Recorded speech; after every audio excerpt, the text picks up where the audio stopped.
Ahoy there, cruise nerds, and welcome back aboard to my channel, TCL Cruise Nerd. My name is Megan, and I am your host.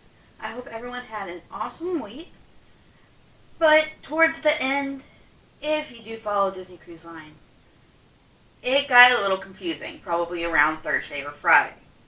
So today's main topic is about the updated protocols made by Disney Cruise Line this past couple of days. So let's go ahead and sail right on in to our main topic. Alright, cruise nerds, like I mentioned before, is that today's video is about the updated protocols for Disney Cruise Line.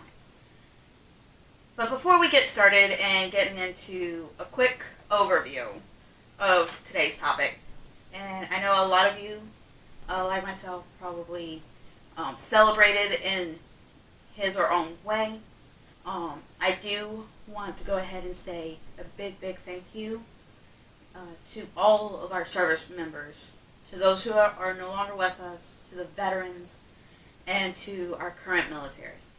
Thank you, thank you, thank you. A big thank you to you, our service members, men and women. So let's go ahead and talk about Disney Cruise Line. So it's been a crazy couple of weeks. From the start of the Disney Dream here in Port Canaveral, and now this coming up weekend for Disney Fantasy, who will be doing some 4 nights from Port Canaveral as well, with 2 stops at Disney's Private Island and Castaway Cay, and with, of course, the start of the Halloween on the High Seas season. So yay, I'm excited about that. So I'm going on the Disney Fantasy on the 18th, so 1 week from this coming up Saturday. So I'm excited about that. I'll cover everything, or at least try to cover everything. I'll do some videos, but we'll get into that in another video. So, but anyways, started the Halloween on the High Seas season, and with changes to the itineraries and everything with protocols, it's been nothing but crazy. But you know, it's nothing against Disney Cruise Line, because Disney Cruise Line is doing an awesome job keeping us safe while on board. So kudos to DCL, and I will let you know how the Disney Fantasy is. So it's been a crazy couple of weeks, and this past week, I will say, was the craziest, I will have to say, of all the craziest weeks. Starting with the Disney Wonder. Some good news out of it is that Disney Wonder has made an official announcement of when she is returning to sailing, which will be October 1st. So that's awesome. Bad news is that they had to cancel 2 sailings prior to October 1st. So if you were affected by those 2 cancellations, definitely check your email and make sure that you look it over, or talk to Disney Cruise Line or your travel agent. Definitely talk over your options and see what the best plan of action is for you and your family. And there has been no modifications as of yet, knock on wood, for the sailings October 8th through October 27th. So, fingers crossed, no modifications. Panama Canal sailing. There has been some modifications to her. One being that instead of going to Grand Cayman, there will be a day at sea. So, just a heads up there, you're going to have an extra day at sea instead of going to Grand Cayman. And that's going to be towards the end of the sailing. Now, another change is that everyone who is 12 years and older must be fully vaccinated. And anyone who is 11 years old and younger will not be able to sail, unfortunately, with Disney Cruise Line, because they are not yet able to get those vaccinations across the country.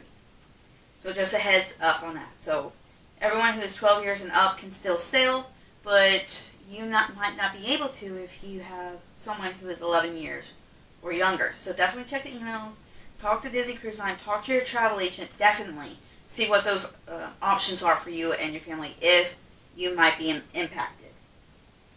Now, I know that they are doing some things for all these changes if you're unable to go or for the canceled sailings. So definitely check those. I think it's like 25% on a future cruise and things like that. So definitely check the emails for that. Now, that's all the notifications and changes to the Disney Wonder. Now, we're going to get into bigger things here. Now, CDC requirements. Now, this will go for all U.S. sailings except for the Panama Canal sailing. So all U.S. sailings except Panama Canal. Okay. This is as follows for the CDC requirements. Guests 11 years of age or younger must take a test, a PCR test, and submit their results between 3 days and 24 hours. Yes, I did say correctly, 3 days and 24 hours. This is a new change, and this is actually going into effect very, very soon. So, if you're on a cruise prior to September 13th, you're okay.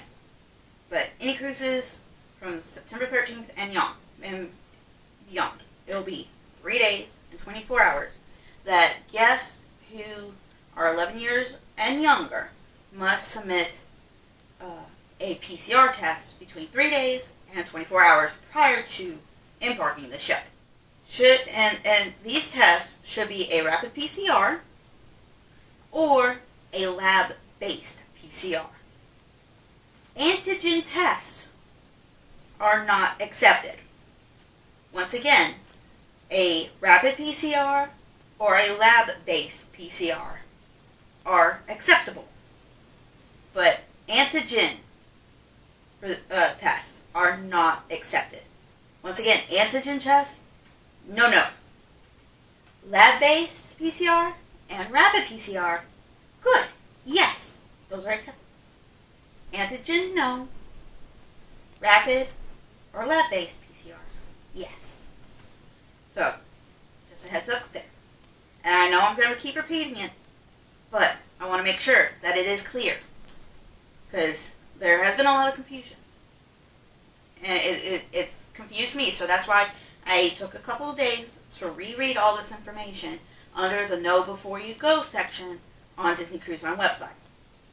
And I even had to call Disney Cruise Line for someone to explain it to me as well. So I had to really thoroughly read this.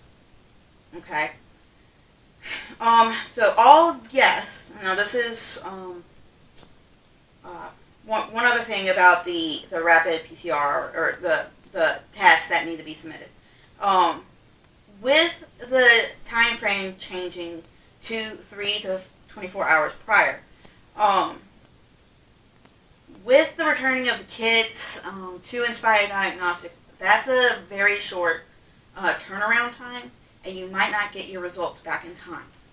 So, Disney Cruise Line is advising to go to an independent supplier, for example, CVS or Walmart, and get your test results from that particular result and submit it to the DCL Safe Passage website between the 3 days and 24 hours. Submit those results there. So just a heads up on that time frame. Because I know that was a big question, is like, how are they going to get the kids back in to get those results if not enough time? So just a heads up, go to an independent supplier and get those particular types of tests so you can submit those results. And then all guests. Okay, now this was a little confusing at first, but now I understand. All guests, regardless of age and regardless of vaccination status, you will be tested at the terminal. DCL will cover the cost. Now, one other thing I do want to mention about vaccinations. The vaccinations that are approved are Pfizer, Moderna, Johnson & Johnson, and also AstraZeneca. Those are the 4. Once again. And then one last bit of information. Vacation Protection Plan. Now, prior to all of this, for guests who chose to go and get tested It was required for those unvaccinated guests to get the vacation protection plan. And for a little while, Disney Cruise Line was allowing guests to put the vacation protection plan on after final payment. Now, with that being said, now that everyone who is 12 years and older, vacation protection plan is no longer a requirement to cruise with Disney Cruise Line if you were vaccinated or not. As of September 3rd, which was this past Friday, and beyond, it is not a requirement. If you still want to put on the vacation protection plan for other reasons, I highly recommend doing that. I highly recommend getting the vacation protection plan. It is worth it. I know it might cost a lot for your cruise, but if you're debating getting the vacation protection plan or not, get it. Believe me. I've seen a couple of my friends on some cruises that needed to get medevac, and the bill was just sky high. So I recommend getting that vacation protection plan. So it is no longer a requirement, and as of Friday, September 3rd, vacation protection plan can no longer be added after final payment. Alright, cruise nerds, thanks for watching. If you haven't done so, go ahead and hit that subscribe button down below, as well as the notification bell for more notifications on new videos. As well as follow me on Facebook, Instagram, and also Twitter for more breaking news and updates. I hope everyone has a great week out there. Stay safe, have faith, trust, and pixie dust, and I'll see you real soon on board.